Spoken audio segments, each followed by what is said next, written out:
आणि आता पुढची बातमी थेट अमेरिकेतून आहे, कारण 18,000 भारतीय अमेरिकेतून पुन्हा भारतात पाठवले जाणार आहे। राष्ट्राध्यक्ष बनताच डोनाल्ड ट्रम्प यांनी बेकायदा स्थलांतरावरती कारवाईला सुरुवात केली असल्याचं देखील पाहायला मिळतंय।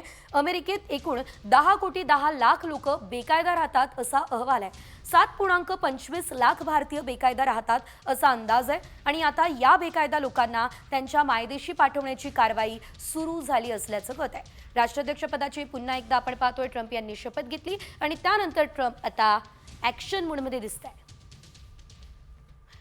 अनेक मोठे निर्णय ट्रम्प यांनी लगेचच घेतले असल्याचं देखील पाहायला मिळालेलं आहे आणि त्यामध्ये खरं तर भारतीयांना धक्का देणारे निर्णय देखील ट्रम्प यांनी घेतले असल्याचं पाहायला मिळत आहे। अमेरिका आणि भारताचे जे संबंध आहे ते मैत्रीपूर्ण संबंध आहे, मात्र असं असताना ट्रम्प यांनी जे हे निर्णय घेतलेले त्याचा काही परिणाम या संबंधांवर होणार का हे बघणं देखील तितकंच महत्त्वाचं असणार आहे।